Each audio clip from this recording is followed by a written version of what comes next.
নমস্কার, দেখছেন কলকাতা টিভি, সঙ্গে রয়েছে আমি স্বর্ণালী। শুরু করছি আমাদের বিশেষ অনুষ্ঠান ডাক্তার বলছেন। আর ডাক্তার বলছেন আজকের আমাদের যে আলোচ্য বিষয়, তাহলে একেবারে যারা সদ্যজাত, যারা সন্তান, যারা শিশু, তাদের শারীরিক সমস্যা কি কি হয় এবং সেই সমস্যাগুলো একেবারে পরিবারের সদস্য হিসেবে মায়েরা, বাবারা তারা কিভাবে অ্যাড্রেস করবেন সে বিষয়ে আমরা আজকের আমাদের এই এপিসোডে আলোচনা করব। আর এই মুহূর্তে ডাক্তার বলছেন রয়েছে আমাদের সঙ্গে স্টুডিওতে doctor Rahul Yadav, senior consultant neonatologist. আপনাকে स्वागत जानाई डॉक्टर यादव हमारे এই डॉक्टर बोलছেন অনুষ্ঠানে। डॉक्टर यादव, हम लोग देखते हैं कि बहुत जो न्यूबॉर्न बेबीज है उनमें बहुत सारे प्रॉब्लम्स आते हैं, तो ये प्रॉब्लम्स में क्या ज्यादातर कॉमन होता है? न्यूबॉर्न बेबी का जो प्रॉब्लम होता है तो उसमें दो टाइप के प्रॉब्लम रहते हैं। एक तो इफेक्ट और डिफेक्ट। इफेक्ट मतलब टेम्पररी, डिफेक्ट मतलब परमानेंट। इफेक्ट किसका डिफेक्ट होता है? यूजुअली इफेक्ट होता है दो चीज़ का। एक तो पैदा होने के पहले या पैदा होने के बाद इन्फेक्शन, दूसरा ब्लड सप्लाई कम होना। मदर से बेबी को जो ब्लड सप्लाई होता है वो कम होना, वो ब्लड सप्लाई कम होना और इन्फेक्शन, इसका इफेक्ट। वो सबसे इम्पॉर्टेंट प्रॉब्लम है बेबी के बारे में। बेबी के डिलीवरी के टाइम में, डिलीवरी के पहले, ये सबसे बड़ा प्रॉब्लम है। दूसरा प्रॉब्लम होता है डिफेक्ट। डिफेक्ट मतलब क्या? कभी जीन का डिफेक्ट हो सकता है, कभी ऑर्गन का डिफेक्ट हो सकता है, कभी ब्रेन, हार्ट, किडनी का डिफेक्ट हो सकता है, कभी मेटाबॉलिक डिफेक्ट हो सकता है। ये टाइप के डिफेक्ट और इफेक्ट ये समझना बहुत जरूरी है, क्योंकि डिफेक्ट के लिए एक तो ऑपरेशन लगता है, नहीं तो लाइफ लॉन्ग ट्रीटमेंट लगता है। इफेक्ट जो है वो टेम्पररी है। वो जो शुरू के जो कुछ दिन है उसमें अच्छा ट्रीटमेंट मिला उसको, तो उसकी पूरी जिंदगी बन जाती है। अच्छा, पूरा का पूरा नॉर्मल हो जाता है बेबी। अगर अच्छा ट्रीटमेंट नहीं मिला तो होता है क्या कि उसका कोई तो इफेक्ट बाद में रहता है। तो ये कॉमन प्रॉब्लम बेबी को होते रहते हैं। तो डॉक्टर यादव, जो हम लोग देखते हैं कि बहुत माँ जो आते हैं आप लोगों के पास कि वेट नहीं गेन हो रहा है, तो ये प्रॉब्लम को कैसे आप देखते हैं? Correct, you are absolutely right कि ये बहुत इंपॉर्टेंट प्रॉब्लम है कि वजन नहीं बढ़ रहा, मेरे बेबी का वजन नहीं बढ़ रहा। मैं एक्चुअली हमारा जो टेक्स्ट बुक है, इलिंगवर्थ बोल के टेक्स्ट बुक है, उस पर फर्स्ट पेज पे लिखा है कि ये वजन नहीं बढ़ रहा है, ये कॉमनेस्ट प्रॉब्लम से लोग आते हैं डॉक्टर के पास, लेकिन एक्चुअली बेबी तो हेल्दी रहता है। सो दो टाइप के बेबी रहते हैं। एक तो हेल्दी बेबी जिसका वजन नहीं बढ़ रहा है, और जो अनहेल्दी बेबी, बीमार बेबी जिसका वजन नहीं बढ़ रहा है। अच्छा। तो डॉक्टर का काम क्या है कि हेल्दी बेबी कौन सा और बीमार बेबी कौन सा, ये पहचानना डॉक्टर का काम है। बाकी वजन बढ़ाना डॉक्टर का काम नहीं है। तो वजन क्यों नहीं बढ़ता? तो इसके बारे में दो चीज़ है। एक चीज़ क्या है कि वजन तो बढ़ रहा है, लेकिन मदर के एक्सपेक्टेशन से वजन नहीं बढ़ रहा है। अच्छा। और डॉक्टर के एक्सपेक्टेशन से वजन नहीं बढ़ रहा, लेकिन वजन बढ़ रहा है। तो इसमें क्या होता है कि कंपैरिजन, अभी मैं हूँ, जो भी लोग हैं, तो दो टाइप के कंपैरिजन रहते हैं कि मैं पहले क्या था और अभी आज क्या हूँ। दूसरा, मैं और बाकी लोग में कंपेयर करना। तो अब जब माँ बेबी को बाकी बेबी से कंपेयर करती है तो उसको लगता है कि मेरा बेबी का वजन नहीं बढ़ रहा है। That is not a disease. Actually mother needs counselling. Mother को बोलना चाहिए कि बेबी को बेबी के साइड में कंपेयर करो। अच्छा। अभी बेबी को बेबी कैसे कंपेयर करना? जब बच्चा पैदा होता है तो सबका वजन कम हो जाता है। अच्छा। सब बेबी का वजन कम हो जाता है, ऑलमोस्ट 10%। और बाद में स्लोली वजन बढ़ना शुरू हो जाता है। 7वें और 10वें दिन तक बेबी का बर्थ वेट फिर रिगेन हो जाता है, और बाद में 10 to 15 ग्राम पर किलोग्राम, 10 to 15 ग्राम पर किलोग्राम वजन बढ़ना चालू हो जाता है। छोटे बेबी का वजन कम बढ़ेगा, बड़े बेबी का वजन ज्यादा बढ़ेगा। अच्छा। तो बेबी को बेबी से कंपेयर करो, बेबी को बाकी बेबी से कंपेयर मत करो। अच्छा। ये तो ये ज्यादातर प्रॉब्लम्स क्या होता है? आप बोल रहे थे कि हम लोग जब डिस्कशन कर रहे थे कि जॉन्डिस और ये सब ज्यादातर प्रॉब्लम्स दिखाई देता है। यस। सो न्यूनेटल जॉन्डिस, जॉन्डिस मतलब हमको लगता है कि बीमारी है, लेकिन न्यूबॉर्न का जॉन्डिस बीमारी नहीं है। अच्छा। Is called as physiological jaundice. हाँ। फिजियोलॉजी मतलब क्या? Normal functioning. नॉर्मल फंक्शनिंग के बेबी को ही होने वाला जॉन्डिस। ये बहुत बेबी को होता है, ऑलमोस्ट 2/3 ऑफ न्यूनेट्स उनका कलर थोड़ा येलो हो जाता है। ये नॉर्मल है। लेकिन कुछ बेबी का पैथोलॉजिकल जॉन्डिस मतलब बीमारी वाला जॉन्डिस, वो पहचानने का कैसे? हाँ, पहचाने का कैसे? हाँ। कि ये बेबी को जब जॉन्डिस हो जाता है तो एक दिन में जॉन्डिस नहीं होता, सेकंड डे के बाद में हो जाता है, सेकंड डे थर्ड डे के बाद। शुरू में जॉन्डिस आता है फेस को, देन आता है चेस्ट को, फिर आता है एब्डोमेन को, फिर आता है पैर को, ऐसा ऊपर से नीचे जॉन्डिस प्रोग्रेस हो जाता है। अगर बेबी का जॉन्डिस पेट में और पेट के नीचे अगर जॉन्डिस दिख रहा है तो इसका मतलब जॉन्डिस का लेवल हाई हो सकता है, तो उस टाइम बेबी को डॉक्टर को दिखाना जरूरी है। हाँ। तो एक दूसरी, अगर बेबी को पहले दिन में ही जॉन्डिस हो गया, अगर मदर का ब्लड ग्रुप ओ है, बेबी का ब्लड ग्रुप ए और बी है, हाँ। और मदर का ब्लड ग्रुप RH निगेटिव है, बेबी का ब्लड ग्रुप पॉजिटिव है, अच्छा। तो ये जॉन्डिस डेंजरस लेवल को जा सकता है। तो ये टाइप के सिचुएशन में जॉन्डिस को तुरंत डॉक्टर को दिखाना इंपॉर्टेंट है। अगर बेबी फीडिंग नहीं ले रहा है, जॉन्डिस से फीडिंग नहीं ले रहा है, ज्यादा रो रहा है, कम रो रहा है, तो डॉक्टर के पास जाना जरूरी है। अच्छा। हाँ, ये छोड़कर majority of jaundice normal jaundice रहता है। ओके। और जो सफोकेशन का प्रॉब्लम होता है, हम लोग देखते हैं कि बहुत न्यूबॉर्न बेबीज को सफोकेशन का प्रॉब्लम होता है, वो क्यों होता है और प्रिवेंट कैसे करते हैं? ये बहुत ही इंपॉर्टेंट क्वेश्चन पूछा आपने, क्योंकि क्या होता है कि बच्चा जब माँ के पेट के अंदर होता है तो एक बीच वाला स्ट्रक्चर होता है, बोलते हैं प्लासेंटा। तो प्लासेंटा क्या करता है, वो ब्रिज है, मदर और बेबी के बीच वाला ब्रिज है। वो मदर से ऑक्सीजन लेता है, बेबी को देता है, मदर से शुगर लेता है, बेबी को देता है, मदर से कैल्शियम लेता है, बेबी को देता है। तो ये ब्रिज काम नहीं कर रहा है तो ब्लड सप्लाई कम हो जाता है बेबी को। और ये प्रॉब्लम बहुत बार कैसे आता है कि शुरू में समझता है, कोई केसेस में समझता नहीं, डिलीवरी शुरू होने तक बेबी अच्छा रहता है। डिलीवरी एक बार शुरू हो गया और बेबी पैदा हो गया तो बेबी रोता नहीं, एकदम साइलेंट पड़ा रहता है।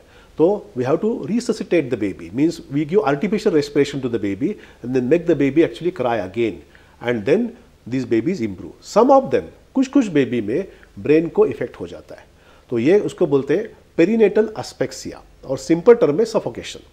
तो ये प्रॉब्लम बहुत ही इंपॉर्टेंट प्रॉब्लम है, और ये प्रॉब्लम कम करना हम सबका जिम्मेदारी है। तो ये सब जो जनरल प्रॉब्लम्स है डॉक्टर यादव, वो कैसे प्रिवेंट करा जा सकता है? सो हमने इसके बारे में जो स्टडी किया उसमें 3 टाइप के रीजंस मिले। उसमें सबसे बड़ा रीज़न मिला कि ऑक्सीटोसिन मतलब क्या, कि डिलीवरी का पेन चालू करने के लिए एक मेडिसिन है। जब पेन नहीं होता तो हम आजकल क्या हो रहा है कि एक ऑस्पिशियस डे देखते हैं, अच्छा वाला दिन देखते हैं, नहीं तो कन्वीनियंट डे देखते हैं, उसके उस दिन के डिलीवरी होना चाहिए, तो इंजेक्शन दे के आर्टिफिशियली लेबर पेन चालू हो जाता है। जब लेबर पेन चालू नहीं कम हो जाए तो और बढ़ाना पड़ता है। उसका साइड इफेक्ट है कि कॉन्ट्रैक्शन इतना बढ़ जाता है कि बेबी का ब्लड सप्लाई कम हो जाता है। तो इसके बारे में मेरे को सब सुनने वालों को एक रिक्वेस्ट है, shall I request them this one, एक बहुत इंपॉर्टेंट रिक्वेस्ट है कि जब भी आप डिलीवरी का केस लेके हॉस्पिटल में जाओ तो एक क्वेश्चन मत पूछो। क्या क्वेश्चन है वो, बेबी का डिलीवरी कब होगा, ये कृपया मत पूछो, क्योंकि ये किसी को भी मालूम नहीं रहता। कितना भी सीनियर डॉक्टर रहने दो, कितना भी उसने एग्जामिन करने दो, एग्जैक्टली डिलीवरी कब होगा वो बता नहीं सकता। एक्चुअली बहुत लोग सोचते हैं कि माँ और जो फादर है उन लोगों के जो डेट्स है, मतलब बर्थ डेट्स है, उस हिसाब से अगर बेबी का डेट्स होगा। हाँ, सो ये पूरा अनसाइंटिफिक है, क्योंकि बेबी को तो पता नहीं अगस्त है, सितंबर है, 20th, कुछ भी पता नहीं। बेबी को एक ही चीज पता है, मेरा ब्लड सप्लाई कैसा है। तो कृपया उस डॉक्टर को मत पूछो कि बेबी कब होगा, उसको ये पूछो कि बेबी कैसा है। अगर उसने बता दिया कि 4-5 बजे तक बेबी हो जाएगा, कभी कभी टाइम लगता है, 4 से 6 बजेंगे, 7 बजेंगे, 8 बजेंगे, टेंशन मत लो। अगर टेंशन, फैमिली का टेंशन बढ़ जाता है, डॉक्टर का भी टेंशन बढ़ जाता है, सीजरियन सेक्शन हो जाता है, ऑक्सीटोसिन बढ़ाना पड़ता है, उसका इफेक्ट बेबी पे पड़ता है। तो कृपा करके डॉक्टर को ये एग्जैक्ट मत पूछो, अप्रोक्सीमेटली पूछो कि आज होगा, कल होगा, परसों होगा, लेकिन एग्जैक्ट डेट, एग्जैक्ट टाइम, वो जो चक्कर है इसमें sometimes we end up harming the baby. Okay. और डॉक्टर यादव, हम अभी देख सकते हैं कि बहुत ही वो जो प्रीमैच्योर बर्थ होता है, तो वो प्रीमैच्योर बर्थ हम कैसे प्रिवेंट कर सकते हैं? सो प्रीमैच्योर बर्थ मतलब क्या, कि बेबी का जो डेवलपमेंट है सब ऑर्गन का, ब्रेन, हार्ट, लंग, किडनी, वो डेवलपमेंट होने के पहले बर्थ होना, उसको बोलते हैं प्रीमैच्योर बर्थ। अभी ह्यूमन का जो प्रेगनेंसी का इंटरवल है वो 40 वीक्स है। तो 40 वीक्स के जगह अगर 37 के पहले ही अगर बर्थ हो गया तो उसको बोलते हैं premature birth. Okay, premature birth. अभी प्रीमैच्योर बर्थ का कैसा था कि प्रीमैच्योर बर्थ होने के बाद कॉम्प्लिकेशंस बहुत आते थे पहले, लेकिन NICU का केयर इतना अच्छा हो गया अभी कि 37, 34, 32, 30, 28, 26, 22 weeks now. Okay. Now the science has advanced so much that even 22-week baby also we had discharged successfully. Okay. 380 grams. 380 grams was the birth weight, but that should be prevented. If it comes to us, we'll treat. But baby should not come to us. So why it happens? This premature delivery, why it happens? Commonest cause again, अभी शुरू में बोला दो, एक तो infection है तो blood supply कम होना। अभी इन्फेक्शन क्यों होता है? इन्फेक्शन क्यों होता है? बहुत बार बहुत मदर्स हमको पूछते हैं, मैं तो इतने हाइजीनिक हूँ, मैं बाथ लेती हूँ, मैं खुद का ख्याल रखती हूँ, I am very health conscious, maintain करती हूँ, हाँ मेंटेन करती हूँ, एग्जैक्टली, सोप भी अच्छा यूज करती हूँ, I am very conscious, still why I got infection? The reason is this one, specially in Indian subcontinent, अपना जो बांग्लादेश, इंडिया, पाकिस्तान, श्रीलंका, उसमें एक है कि अब हम जब मॉर्निंग में रेस्ट रूम जाते हैं तो वाटर यूज करते हैं, वेस्टर्न कंट्री में टिश्यू पेपर यूज करते हैं, and tissue paper water there is no difference in actually hygiene.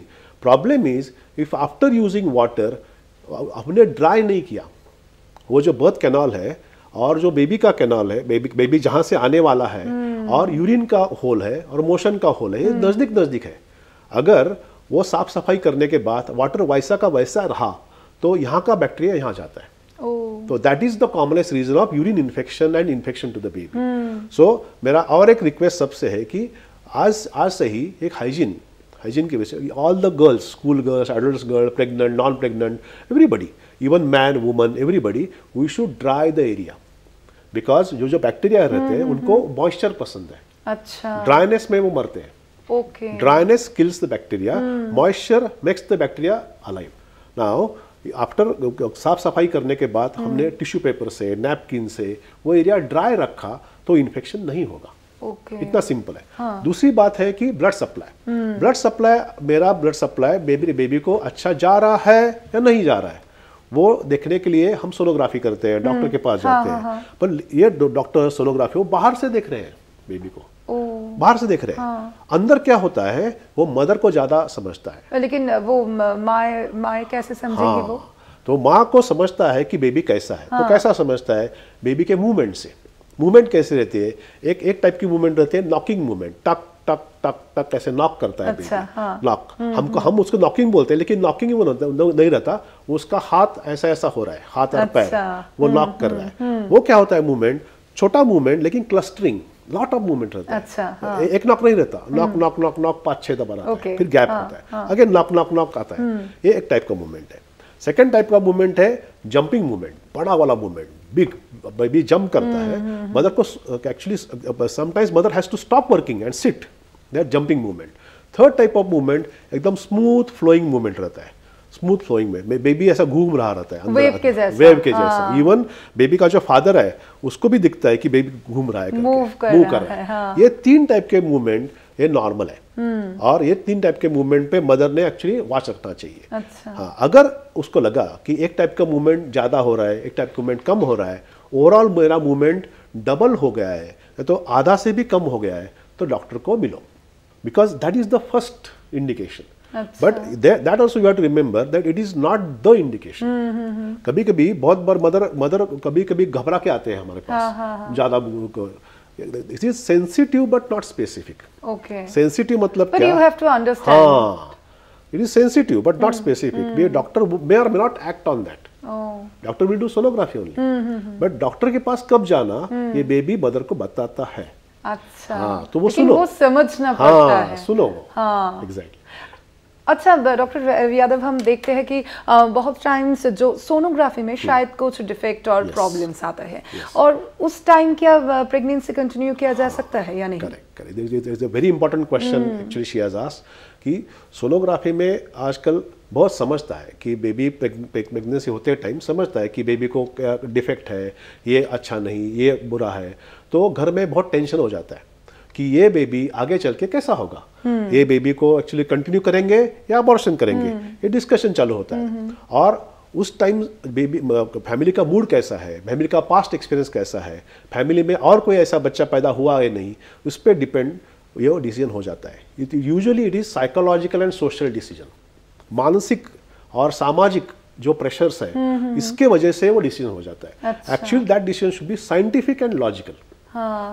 Logical मतलब क्या कि ये जो प्रॉब्लम है ये छोटा प्रॉब्लम है या बड़ा प्रॉब्लम है। एक पहली उसमें सपोज मेरे को पांच उंगली है, अगर 6 उंगली है, 6 उंगली, 6 फिंगर्स है, तो क्या करूं मैं? अगर 6 फिंगर है तो अंदर भी कोई डिफेक्ट हो सकता है। हाँ। तो वो डर से अगर किसी ने उसको अबॉर्शन कर दिया तो ये अच्छी बात नहीं है। 6 उंगली होना नॉर्मल है। नॉर्मल है, हाँ। ऋतिक रोशन को भी 6 फिंगर है। Hrithik Roshan also having 6 finger. What is wrong with him? He is a normal guy. So ये छोटे कभी इधर प्री ऑलिक्यूल टैग रहता है, अच्छा, छोटा, तो उससे डरने के बात नहीं है।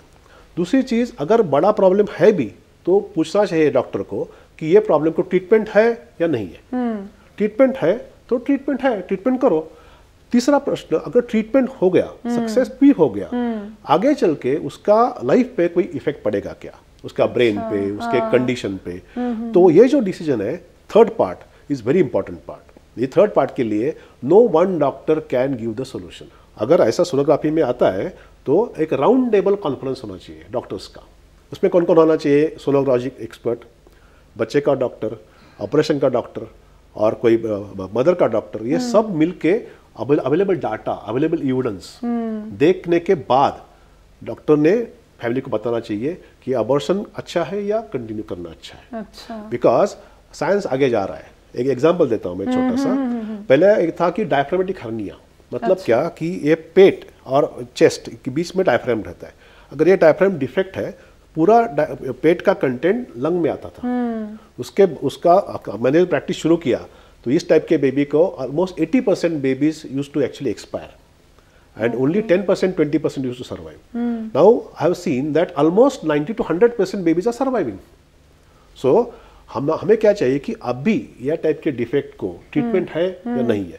ट्रीटमेंट है तो गारंटी कितनी है, ट्रीटमेंट है तो ट्रीटमेंट का कॉस्ट कितना है, हाँ। और करने के बाद आगे चल के बेबी कैसा रहेगा। ये 3 क्वेश्चन एक team of doctor should understand, not one doctor. One doctor can be wrong. Okay. One doctor can think on his experience. I have seen 2 types of cases and it had bad experience. Doesn't mean that third baby also will have bad experience. Yes. Because termination of pregnancy is a major decision. Okay. It is equivalent to taking somebody's life. So it is a fetal life. Fetus is alive.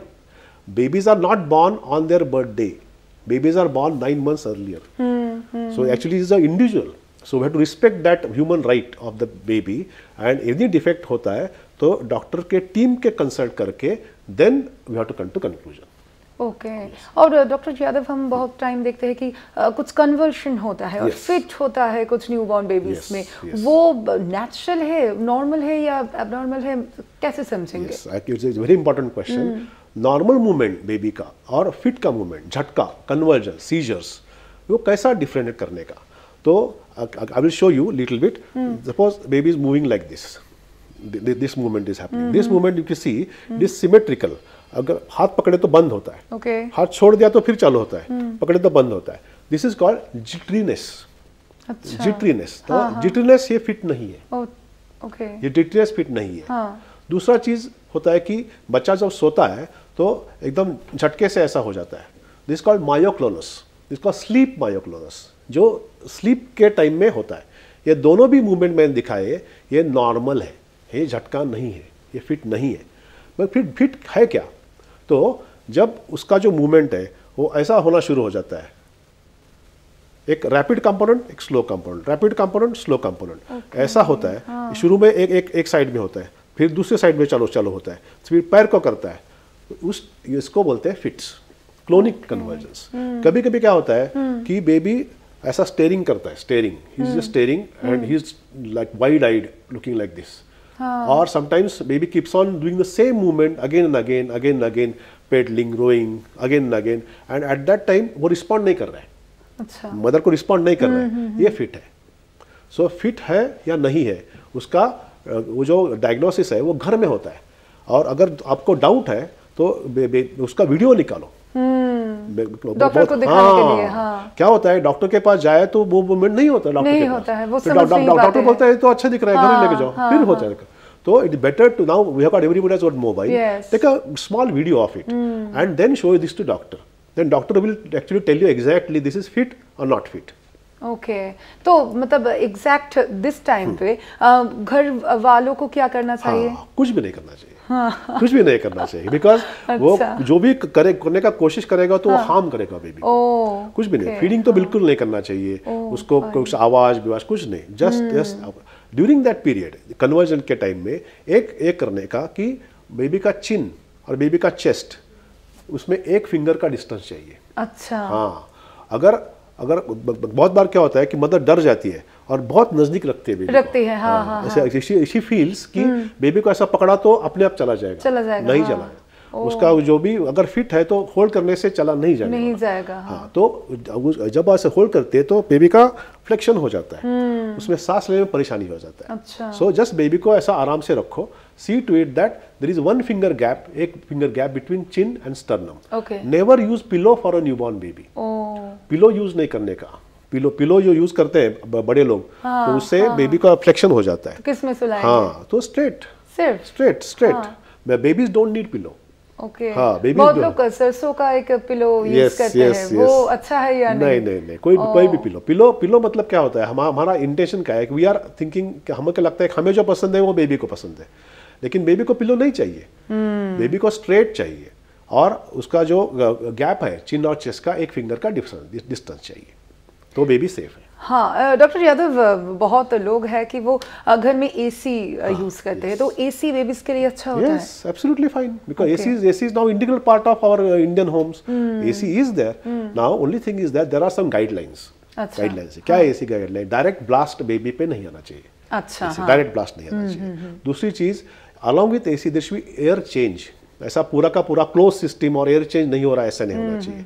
Second thing, 26 degree Celsius to 29 degree Celsius, 26 to 29 ये range है, वे range में AC रखो। अच्छा। 26 से नीचे भी नहीं, 29 के बाहर भी नहीं। हाँ। और बेबी को ये पसंद है या नहीं बेबी को पूछो, बेबी बता देगा। कैसे बता देगा? अगर बेबी को गर्मी हो रही है तो स्वेटिंग आएगा, स्वेटिंग बेबी को नहीं आना चाहिए। 3 महीने तक स्वेटिंग आता है मतलब हमारे घर में हीट ज्यादा है। ओके। सेकेंड थिंग, गाल लाल हो जाते हैं। हाँ, बेबी का हाथ पैर स्ट्रेट करते हैं और कवर करने का कोशिश किया तो निकालते हैं तो इसका, और यूरिन हॉट हो जाता है। जब पास करता है बेबी तो गर्म यूरिन पास करता है, इसका मतलब बेबी को हीट ज्यादा हो रहा है। ये इंडिया में बहुत ज्यादा है। कोल्ड का उल्टा हो जाता है, कोल्ड बेबी ऐसा हो जाता है, शिवर करता है और इधर ऐसा थोड़ा ब्लू हो जाता है। This is cold and this is hot. So baby को पूछो, बेबी को जो अच्छा लगे वो करो। हाँ, बहुत टाइम हम देखते हैं कि खाने के बाद कुछ लोग पीठ में थोड़ा मारते हैं, वो क्या ठीक है डाइजेशन के लिए? उससे डाइजेशन होता है या नहीं? नहीं, बिल्कुल नहीं, बिल्कुल नहीं। एक ये तो अपना डॉक्टर्स भी और ग्रैंड मदर्स भी इंसिस्ट करते हैं मदर को कि ऐसा बर्पिंग करो। Means there are various parents for burping I have seen in my life कि ऐसा बड़े मारते हैं, ऐसा करते हैं, thinking that digestion will improve. लेकिन बर्पिंग होता भी है। हाँ, होता है, डेफिनेटली होता है। डर करके आवाज निकालता है।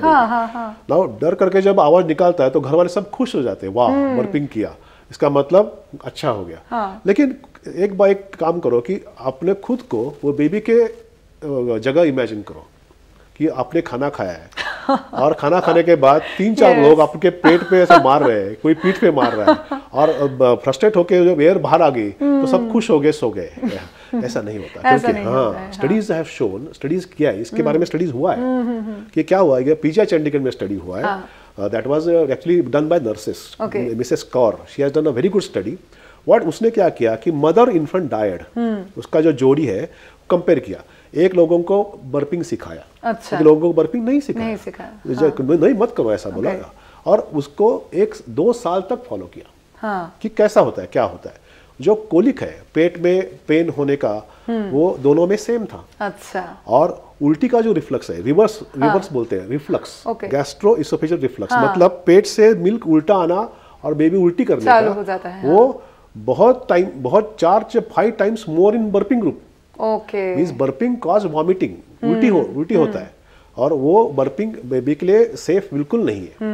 लेकिन बर्पिंग होता ही क्यों है? क्योंकि बेबी जो फीडिंग करता है तो मिल्क के साथ साथ में वो हवा निकलता है, चप चप चप चप ऐसा आवाज करता है। फीडिंग के टाइम, फीडिंग के टाइम चप चप चप आवाज आ रहा है, इसका मतलब हवा भी अंदर ले रहा है। तो हवा अंदर लेना अच्छी बात नहीं है। अच्छा। हाँ, तो पेट बड़ा हो जाता है और बेबी फीडिंग बंद करता है और तुरंत उठता है फीडिंग के लिए। तो क्या करना चाहिए कि लैचिंग अच्छा होना चाहिए। लैचिंग अच्छा है तो एरोफेजिया नहीं, एरोफेजिया नहीं तो बर्पिंग की जरूरत नहीं। अच्छा, मतलब सब में एक करेक्ट प्रसेस होना चाहिए। एग्जैक्टলি। অর্থাৎ বোঝাই যাচ্ছে আমাদের ডক্টর ইয়াদব ছিলেন আমাদের সঙ্গে এতক্ষণ আলোচনায় অ্যাপোলো হসপিটাল চেন্নাইয়ের, এবং সেখানে সেই আলোচনা থেকে কিন্তু আমরা বিভিন্ন বিষয় অর্থাৎ বিভিন্ন সমস্যা একেবারে নিউবর্ন যে বেবিসদের তাদের সেই সমস্যাগুলো বুঝতে পারছি। এবং অবশ্যই আপনাদের বলবো যে আপনাদের যদি এরকম কোনো সমস্যা হয় অবশ্যই চিকিৎসকের থেকে পরামর্শ নিন। অবশ্যই আপকো শুক্রিয়া ডক্টর যাদব আমাদের এই অনুষ্ঠানে উপস্থিত থাকার জন্য। আজকে আমাদের এই ডাক্তার বলছেন অনুষ্ঠান এখানেই শেষ। দেখতে থাকুন কলকাতা টিভি রাত দিন 7 দিন।